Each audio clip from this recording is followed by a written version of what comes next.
Tí àwọn sheikh wa tí mo fi ọwọ́ àti àpọ́nlé dákọ̀ wọn, sheikh wa àjíà ọlọ́wọ́n jẹ́ kárí wọn pé ọba Allah yóò bá ṣàlékún dáadáa fún wọn. A ti mara tabaka ọdún méní méjì méjì yóò máa súnmọ́ ní tó lé lọ́dún mẹ́ẹ̀ẹ́dógún àbí kókógún ọdún. Lérí dáadáa ni wọ́n sì wà àti lérí iṣẹ́ àwọn ẹni síwájú.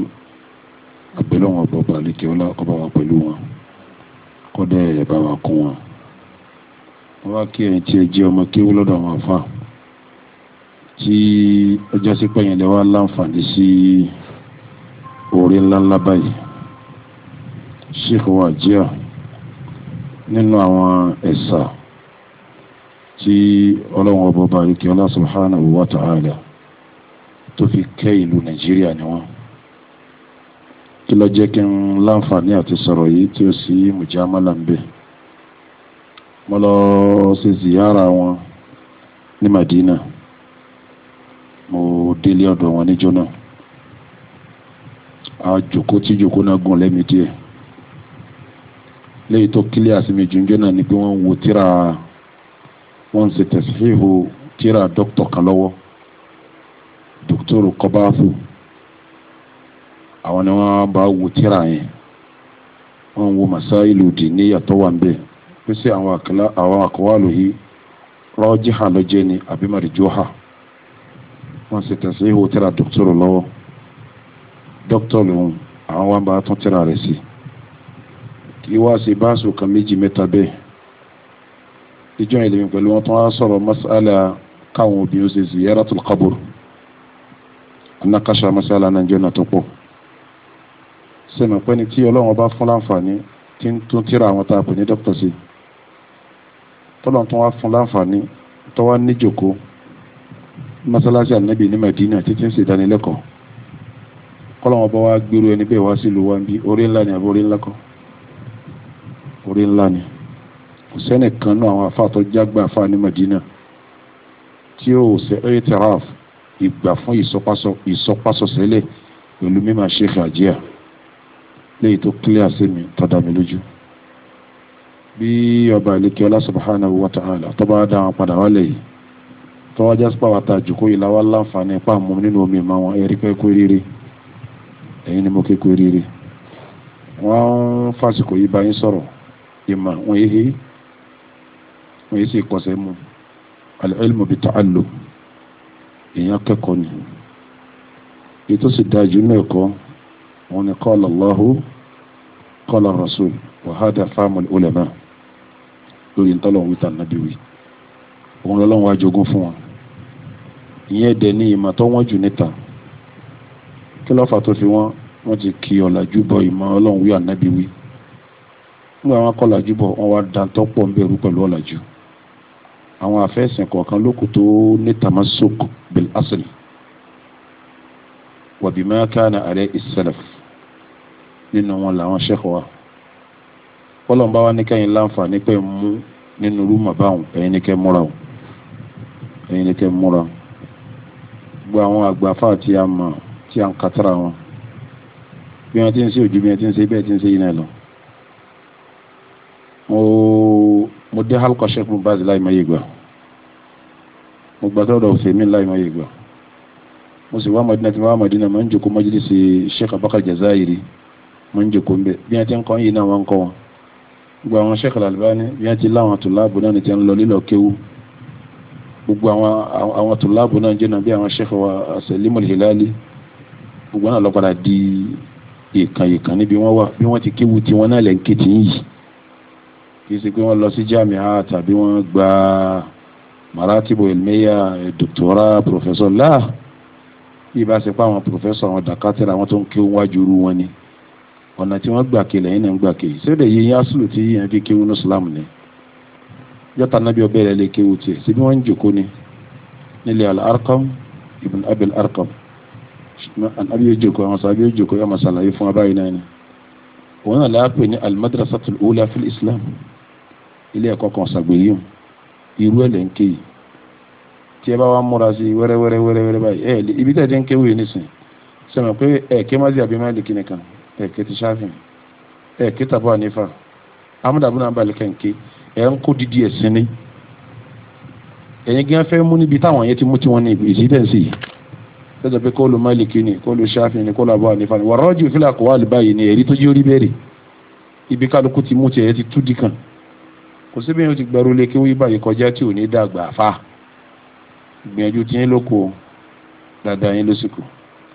ẹjọ́ kan lẹ́ẹ̀kejì ọ̀rọ̀ tí bá yín sọ nínú tí alákèésí lọ́pọ̀lọpọ̀ àwọn shabab tí wọ́n ń tẹ́wọ́ gba ọ̀rọ̀ súnà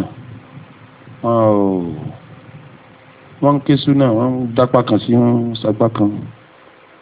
jáníbù tí wọ́n wá fèsì tọ́pọ̀ jù ihtiramul ulama wọn ni tí ó dẹ̀ síbẹ̀ lọ́dọ̀ àwọn sálàfù. Ìjọ kan mo láǹfààní pé mo lọ sọ́dọ̀ mufti mamlaka Sheikh Abdulaziz bin Baz rahimahullah rahmatan wasi'a àjọjẹ gàdá ẹ bá wà lọ́dọ̀ wọn tí gàdá ò bá tẹ́ nípa tó wọ́n bí náà lẹ́jọ́ máa jẹun bàbá ò sọ pé nìkan má bá wọn jẹ oúnjẹ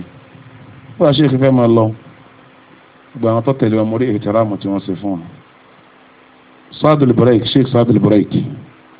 wọ́n lọ kí tarawih lẹ́yìn wọn nígbà wọn wà ní Riyadh gba ti ń dọ̀hún mórí ìtìrámù tí wọ́n fún àwọn afá Sheikh fẹ́ wá kí wọ́n lálejò jẹ́ náà láti Mauritania mufti Mauritania wa salama sí Sheikh Saadul Buraik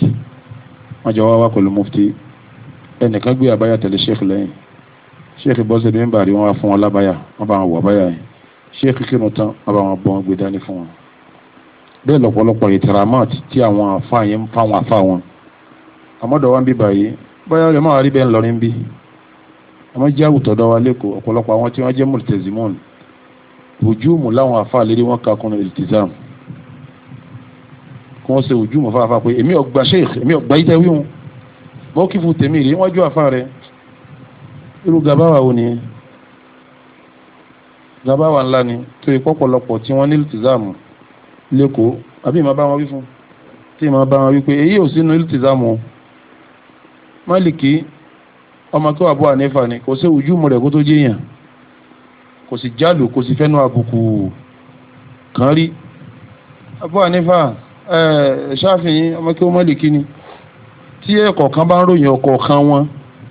ẹ̀ lanu ni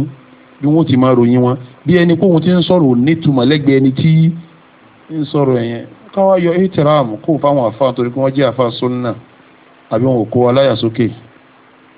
àbí wọn lọ́wọ́ nákàlẹ́ tí wọ́n fi sísè ọpọlọ wa àfa alùsùnà kan ò ní wá síríkì tí ó sísè ọpọlọ èèyàn kò sì ní wàá kó wa tó fi kó yẹn lọ pé mọ̀táràmù làwọn gan ẹni ọ̀wọ́ ni wọ́n gbogbo gàbáwà tó bá sì gbé wá bá àfa sunna làmú ni yóò máa wò ọ̀ràn ni èyí wọn wá túmọ̀ pa wà fi àgọ́ báwọn afa wa lò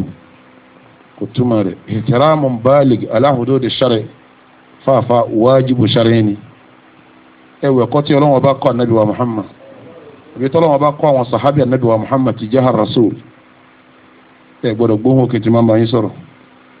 tẹ́ bá wọlé ẹ̀kan lẹ́kùn tọ́ba ní kẹ́ẹ̀dó la tarfa'u aswatakum fawqa sawti an-nabi wa la tajharu lahu bil qawl kajahri ba'dikum ba'da sẹ́ẹ̀tì máa kó àwọn afẹ́sìn àwọn ni warathatul anbiya kí ni wọ́n wà látà ní ti à ń kọ́ yìí ni sọ́ba fíjì wọn sọ́nsìn ní àbọ̀rọ̀ biology ọ̀rọ̀ ntọ́lọ́ sọ pé wa ma khalaqtul jinna wal insa illa liya'budun ma uridu minhum min rizq ọ̀rọ̀ ẹ̀sìn ni wọ́n kọ́ yín tọ́lọ̀ nítorí ẹ̀gbọ́n wọn rusul tọ́lọ̀ nítorí ẹ̀gbọ́n wọn nàbí dìde tó fún wọn ní tẹ́rasì àbítálí ihtiramu gbọ́dọ̀ jẹ́ ihtiramun balig wa ala hududi shar'i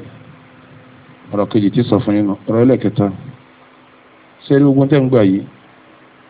fúrúsọ̀ tẹ́ bá fi ń wá bí fúrúsọ̀ yóò kó tẹ́ bá fi wá bí ẹ lọ sí black ẹ lọ jíṣẹ́ èyí kẹ́kọ̀ọ́ ẹ̀sìn kọ́ mọ́ jíṣẹ́ gbogbo tí bá ti ń ké qala Allahu qala Rasul wájibu ẹ̀yìn kọ́ lọ sí àdá sẹ́mi ọ̀pọ̀lọpọ̀ bá làánà alladhina yaktumuna ma anzalna kí ni parí ayà yẹn ulaika yal'anuhumullahu wa yal'anuhum al-la'inun kéèyàn náà má kó síbẹ̀ yẹn jíṣẹ́ ni gbogbo yín náà lọ ní àwọn tẹ́ máa jíṣẹ́ ń tẹ́ ń ké fún ẹni bá jíṣẹ́ fún tẹ́ bá rí i pé òun náà ní bùkátà sí ẹ jẹ́ kó ṣe kíni kó wálé kíw ẹ̀yin lè jíṣẹ́ ń ta o anabi jókòó sí Mẹ́kà láti Mẹ́kà ọlọ́mọdé ọlọ́tọ́ ìfọ̀gbọ́ ọkọ̀dà sí Mẹ́dínà iṣẹ́ tó kárí ayé wọn ṣe mọ̀ káwọn kan lọ́jẹ́ tá anabi bá fún yàn ní Islam tán kí ni wọ́n máa béèrè bima ta'muruni ya Rasulallah ìwọ anabi kí ló fẹ́ kí n máa ṣe tó pa mí lásán anabi ni ìwọ náà padà lọ́kọ́ lọ sí kíni kọ́ lọ lè jíṣẹ́ ṣe mọ̀ pé nìkan ló jíṣẹ́ Abu Hurairah àtọ̀fẹ́ lébùn amúrí dàwsí lọ́lọ́ jíṣẹ́ bá Abu Hurairah ẹ wọ àǹfààní Abu Hurairah sẹ́fàlì umma ṣe mọ̀ pé àǹfààní Abu Hurairah sẹ́fàlì umma kò sí bíládà rẹ̀ nínú padà sọ́dọ̀ ní tó sí kíní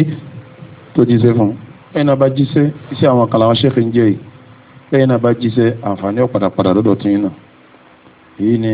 kalimatun mu'jaza ọlọ́run jẹ́ kára àwọn ṣẹ́fẹ̀ wa pé wassalamu alaikum warahmatullahi ta'ala barakatuh.